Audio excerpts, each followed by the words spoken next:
నమస్కారం అండి.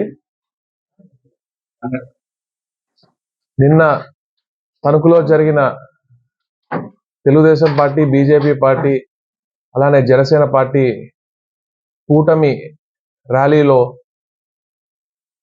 వ్యక్తిగతంగా కార్బో నాగేశ్వరరావు గారిని, మా ఫాదర్ని, అలానే నన్ను టార్గెట్ చేయడం జరిగింది.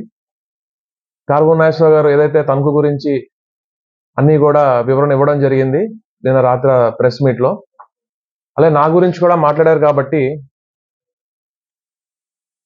ఏదో తణుకులో నేను కూడా ఏదో దోచేసుకున్నట్టుగా మాట్లాడారు.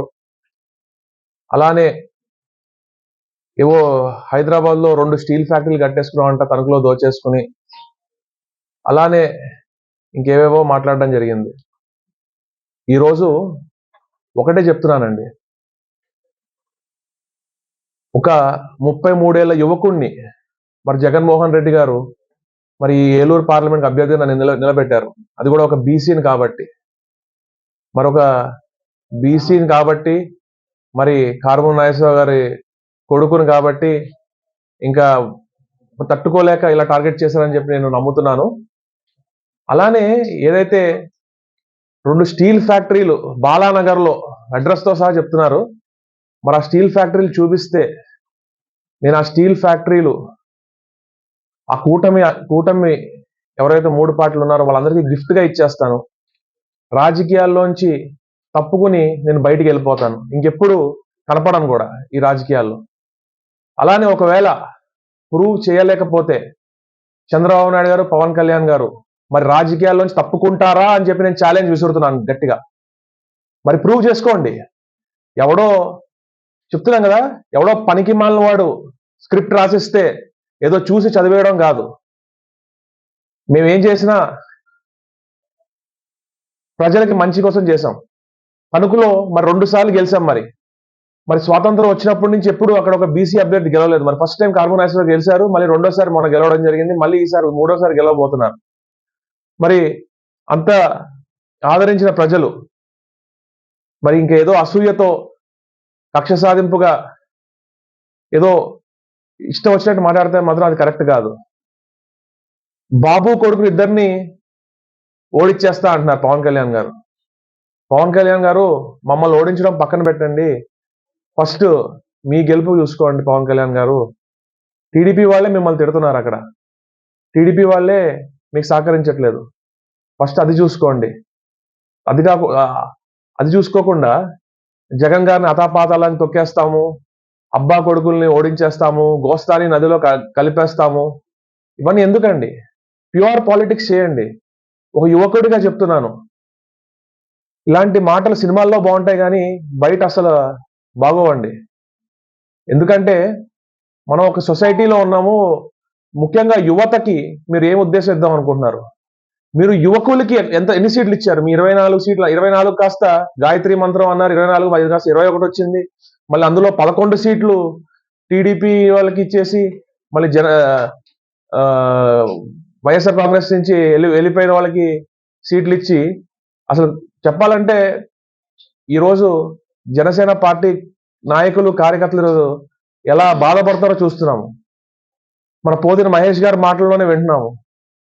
అక్కడ తణుకులో విడివాడ రామచంద్రరావు గారు మాకు ప్రత్యర్థి అయినా కూడా ఆయన జనసేన పార్టీ కోసం వాస్తవం మాట్లాడుకోవాలి. మనం పార్టీ నిలబడిందంటే విడివాడ రామచంద్రరావు గారు వారిలే తణుకులో. మరి టీడీపీ కంటే ఎక్కువ పంచాయతీలు, టీడీపీ కంటే ఎక్కువ ఎంపీటీసీలు గెలిచారు వారి.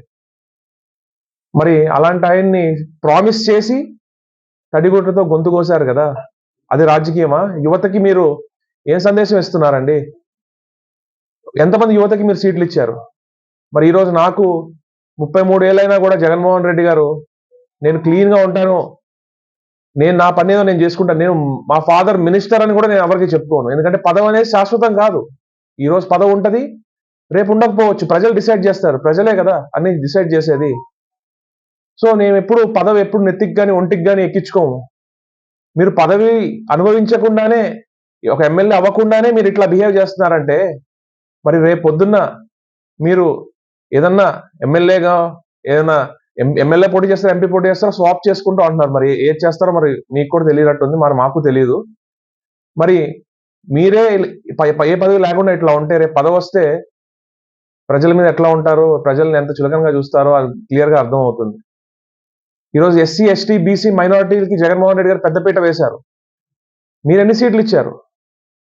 బీసీలకి జగన్మోహన్ రెడ్డి గారు ఎన్ని సీట్లు ఇచ్చారు? యువతకి ఎన్ని సీట్లు ఇచ్చారు? ఈరోజు జగన్మోహన్ రెడ్డి గారు చూసుకుంటే మన ఎంతమంది యువతకి ఇచ్చారు? అటు మచిలీపట్నం కానివ్వండి, మన చెవిరెడ్డి భాస్కర్ రెడ్డి గారు అబ్బాయి కానివ్వండి, ఎంతమంది యువత ఉన్నారు ఈరోజు వైఎస్ఆర్ కాంగ్రెస్ పార్టీలో. రేపటి కోసం మేము అందరం కష్టపడతాం పెద్దల సహకారంతో. మరి మీరు చూస్తే అవే టీడీపీ వాళ్ళని జాయిన్ చేసుకుని, అవే పాత వైఎస్ఆర్ సిపి కాంగ్రెస్ వాళ్ళని జాయిన్ చేసుకుని మరి చేశారు. ఈరోజు క్రెడిబిలిటీ గురించి మాడితే, ఒక లీడర్షిప్ క్రెడిబిలిటీ గురించి మాడితే జగన్మోహన్ రెడ్డి గారు మరి ఎమ్మెల్సీ ఎన్నికల్లో ఓడిపోతాము, ఓట్లు లేకపోతే అని తెలిసినా కూడా మీ కొంతమందికి, నలుగురికి మీకు సీట్లు ఇవ్వలేము అని మొహం మీద చెప్పడం జరిగింది జగన్మోహన్ రెడ్డి గారు.